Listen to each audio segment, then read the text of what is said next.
कभी भी अपने आप को किसी के ऊपर पूर्ण रूप से डिपेंड मत होने देना दोस्तों, अन्यथा न घर के रहोगे ना घाट के। नमस्कार दोस्तों, मैं ज्योतिष आचार्य वासुदेव मिश्रा आपका अपने चैनल मिरेकल ऑफ एस्ट्रोलॉजी में हार्दिक स्वागत करता हूं। दोस्तों, आज का यह ज्योतिष का कार्यक्रम आप लोगों के लिए यानी कि मेष राशि वालों के लिए बेहद ही ज़्यादा खास और महत्वपूर्ण कार्यक्रम साबित होने वाला है। जी हाँ दोस्तों, आज हम चर्चा करेंगे दैत्य गुरु शुक्राचार्य के राशि परिवर्तन प्रभाव के बारे में। आपको बता दें, दैत्य गुरु शुक्राचार्य अपनी वर्तमान नीच राशि कन्या राशि को छोड़ करके अपनी मूल त्रिकोण राशि तुला राशि में 30 नवंबर की प्रातः प्रवेश करने जा रहे हैं और आने वाले 25 दिसंबर तक तुला राशि में ही गोचर करेंगे। तो ऐसे में जानने का प्रयास करेंगे शुक्र महाराज अपनी मूल त्रिकोण राशि तुला राशि में गोचर करते हुए आपको किस प्रकार का परिणाम देने में सक्षम होंगे, कहाँ कहाँ पर आपको विशेष रूप से लाभ की प्राप्ति होगी, किन किन बातों का आपको ध्यान रखना है और शुक्र के इस गोचर काल को बेहतर बनाने के लिए आपको क्या उपाय करना चाहिए, हर एक जानकारी विस्तार के साथ आपको बताएंगे। इसलिए आज के इस कार्यक्रम को बिना मिस किए अंत तक देखिए। दोस्तों, यह जो ज्योतिष का कार्यक्रम है यह आपकी जन्म की राशि यानी कि आपकी चंद्र राशि पर आधारित है। अगर आप अपनी जन्म की राशि नहीं जानते तो आप इसे अपनी प्रचलित नाम राशि के आधार पर समझ सकते हैं। तो दोस्तों देखिए, वैसे तो शुक्रदेव का जो गोचर होता है वह सिर्फ 25-30 दिनों का होता है, लेकिन इन्हीं 25 से 30 दिनों में शुक्रदेव पूरा पासा पलट देते हैं। आपको बता दें, शुक्रदेव अपना उत्तम परिणाम इसी राशि में तुला राशि और मीन राशि में प्रदान करते हैं, बाकी अन्य राशियों की तुलना में। इसलिए शुक्रदेव का इस राशि में गोचर करना कई मामलों में आपके लिए अच्छा है। ऊपर से देवगुरु बृहस्पति की सप्तम दृष्टि शुक्र के ऊपर देखने को मिलेगी, जो सोने पर सुहागा कहा जा सकता है। देखिए, शुक्रदेव को ज्योतिष शास्त्र में बेहद ही महत्वपूर्ण ग्रह माना जाता है। शुक्रदेव हमारे जीवन के कई क्षेत्रों को अपने प्रभाव में रखते हैं। हमारे जीवन में सभी प्रकार के भौतिक सुख सुविधाओं की चीज़ों में, ग्लैमरस की चीज़ों में, सुंदरता, आकर्षक जितने भी सुगंधित चीज़ें हैं उन सभी चीज़ों का कारक कौन होता है? शुक्रदेव। शुक्रदेव जन्म कुंडली में बलवान होते हैं जब तो व्यक्ति के जीवन में किसी भी प्रकार से किसी भी चीज़ की कमी नहीं होती, चाहे वह भौतिक सुख सुविधा हो या फिर पैसा। शुक्रदेव के बलवान होने से व्यक्ति को जीवन के हर क्षेत्र में विशेष सफलता की प्राप्ति होती है, समाज में मान सम्मान और प्रसिद्धि प्राप्त करता है और वह व्यक्ति कुछ ऐसा कार्य भी कर रहा होता है जिसकी वजह से उसका व्यक्तित्व जो होता है वह काफ़ी ऊपर उड़ जाता है।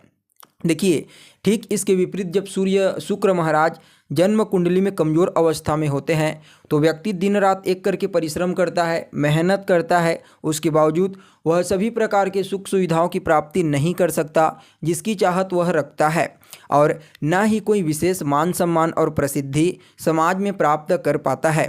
इसलिए दोस्तों, शुक्रदेव का हर किसी की कुंडली में बलवान होना बेहद ही आवश्यक माना जाता है।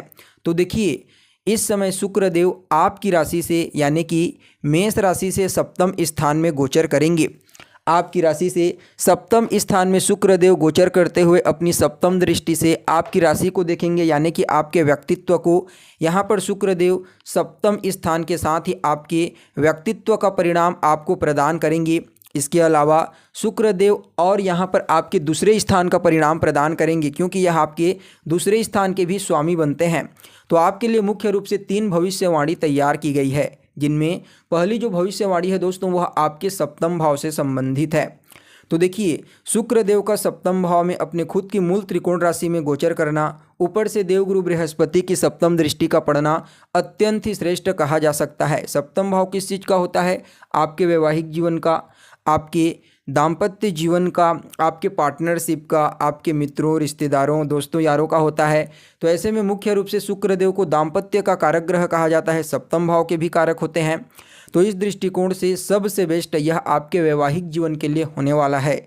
आपके वैवाहिक जीवन में शुक्र के इस गोचर काल के परिणाम स्वरूप खुशहाली का आगमन होगा, जीवन साथी के साथ संबंधों में मधुरता आएगी। अभी तक जीवन साथी के साथ किसी भी प्रकार की कोई खटपट चल रही थी, कोई वैचारिक मतभेद चल रहा था, तो वह दूर हो जाएगा। इस समय जीवन साथी आपकी भावनाओं को समझेंगे, आपकी भावनाओं की कद्र करेंगे और इस समय अपनी समझदारी से, अपनी बुद्धिमत्ता से आपसी सामंजस्य स्थापित करने का प्रयास करेंगे, जिससे आपका जो वैवाहिक जीवन है वह काफ़ी सुखद कहा जा सकता है। शुक्र के इस गोचर काल के दरमियान आपको अपने जीवन साथी का पूरा सहयोग प्राप्त होगा। अगर आप अपने जीवन साथी के साथ मिलकर के कोई नया बिजनेस व्यापार शुरू करना चाहते हैं तो उसकी शुरुआत कर सकते हैं, वहाँ पर आपको लाभ की प्राप्ति होगी। और जो लोग पहले से ही पार्टनरशिप में कोई धंधा कर रहे हैं, कोई भी काम कर रहे हैं, उन लोगों के लिए भी शुक्र का यह गोचर काल अत्यंत ही श्रेष्ठ साबित होने वाला है। जबकि आप किसी भी प्रकार का कोई व्यापार अगर पार्टनरशिप में शुरू करने के बारे में सोच रहे हैं तो भी आप उसकी शुरुआत कर सकते हैं, आपको विशेष लाभ की प्राप्ति होगी। इसके अलावा दोस्तों इस समय आपके डेली इनकम में वृद्धि हो जाएगी। रोजाना की जो आपकी आय होती है उसमें काफ़ी हद तक वृद्धि देखने को मिलेगी। इस गोचर काल के दौरान आपको अपने दोस्तों का, अपने रिश्तेदारों का पूरा सहयोग प्राप्त होने वाला है। इसके अलावा शुक्रदेव अपनी सप्तम दृष्टि से आपके व्यक्तित्व को यानी कि आपकी राशि को देखेंगे तो यह आपके लिए दूसरी भविष्यवाणी रहेगी। तो देखिए, शुक्रदेव जो होते हैं वह एक खुद ही सुंदरता, आकर्षक, अट्रैक्शन के कारक ग्रह कहे जाते हैं और जब आपके व्यक्तित्व को दृष्टिगोचर करेंगे तो अपने समान बना देंगे। इस समय आपका व्यक्तित्व काफ़ी कैची रहेगा, आपके व्यक्तित्व से लोग प्रभावित होंगे। इस समय आपकी वाणी, आपका व्यक्तित्व लोगों को आपकी तरफ अट्रैक्ट होने के लिए मजबूर कर देगा। इस समय आपको समाज में मान सम्मान और प्रसिद्धि की प्राप्ति तो होगी ही होगी, कार्य क्षेत्र में भी आपको विशेष लाभ की प्राप्ति होने का योग बना हुआ है। इस समय आपका इम्यून सिस्टम यानी कि रोग प्रतिरोधक क्षमता काफ़ी मजबूत देखी जा सकती है, जिसकी वजह से सेहत से संबंधित कोई भी समस्या आपको शुक्र के इस गोचर काल के दौरान बिल्कुल भी देखने को नहीं मिलेगी। साथ ही साथ आप जिस भी फील्ड में सफलता प्राप्त करना चाहते हैं उसके लिए अभी तक आप परिश्रम करते आ रहे थे, लेकिन कोई न कोई बाधा वहाँ पर उत्पन्न हो जा रही थी। तो यकीन मानिए शुक्र के इस गोचर काल के दौरान आपकी वह बाधा दूर हो जाएगी। करियर में जो भी रोड़े अटक रहे थे वह सब के सब रोड़े दूर हो जाएंगे। साथ ही दोस्तों यहाँ पर आपके लग्न भाव को दृष्टिगोचर करके शुक्र महाराज इस समय आपको स्त्रियों का प्रिय बना देंगे। कहने का मतलब क्या है कि जो स्त्री तात्विक चीज़ें हैं वह सभी चीज़ें आपके लिए सुलभ हो जाएगी। इस समयावधि में शुक्र के इस गोचर काल के दौरान आपको विशेष रूप से मान सम्मान और प्रसिद्धि की प्राप्ति होगी और धन लाभ तो होगा ही होगा। साथ ही दोस्तों यहाँ पर आपके लिए जो अंतिम और तीसरी भविष्यवाणी है वह दूसरे भाव से संबंधित है आपकी राशि से, क्योंकि दूसरे स्थान के स्वामी शुक्र देव ही बनते हैं, इसलिए दूसरे भाव का परिणाम भी आपको अपने इस गोचर काल के दौरान प्रदान करने वाले हैं। तो देखिए, दूसरा स्थान किस चीज़ का होता है? आपकी वाणी का होता है, आपके कुटुंब परिवार का होता है, आपकी पैतृक संपत्ति का होता है, संचित धन का होता है और आपके प्राथमिक शिक्षा का होता है। तो शुक्रदेव का दूसरे भाव के स्वामी होकर के सप्तम भाव में गोचर करना, अपनी ही राशि में गोचर करना अच्छा रहेगा। इस समय धन को लेकर के जो भी प्रॉब्लम थी वह दूर हो जाएगी। इस समय धन का आगमन आपके जीवन में बड़ी मात्रा में होने लगेगा, जिससे आप धन को संचित कर पाने में भी कामयाब होंगे। पैतृक संपत्ति का लाभ आपको प्राप्त होने वाला है। अगर पैतृक संपत्ति को लेकर के कोई वाद विवाद चल रहा था, कुछ वैचारिक मतभेद चल रहा था अपने परिवार के बीच में, तो वह इस समय सॉल्व होता हुआ दिखाई दे रहा है। आपको अपने परिवार के लोगों का पूर्ण रूप से सहयोग प्राप्त होगा। इस समय परिवार के लोगों के बीच आपसी सामंजस्य देखने को मिलेगा। साथ ही साथ जो विद्यार्थी प्राथमिक शिक्षा ग्रहण कर रहे हैं उनके लिए भी यह गोचर काल अत्यंत ही श्रेष्ठ कहा जा सकता है। उनका मन पढ़ाई लिखाई में लगेगा और आपको अपने ससुराल पक्ष से भी कोई शुभ समाचार की प्राप्ति हो सकती है, जो आपके लिए बहुत ही अच्छा रहेगा। इसके अलावा इस समय दूसरे भाव का परिणाम देते हुए शुक्र महाराज आपको कई मामलों में ऊंचा उठा देंगे, चाहे वह पारिवारिक जीवन में हो या फिर सामाजिक जीवन में। ओवरऑल देखा जाए तो मेष राशि वालों के लिए शुक्र का यह गोचर काल बहुत ही अच्छा होने वाला है। आपके जीवन में थोड़ा नहीं बहुत बड़ा होने वाला है। इसके पीछे कारण समझिए, आपके बिजनेस व्यापार में तरक्की होगी, आपका वैवाहिक जीवन सुखद हो जाएगा। जो लोग सिंगल हैं उनके लिए भी कोई नया रिश्ता आएगा, लाजमी है। शुक्रदेव के गोचर करते ही विवाह का योग बनेगा।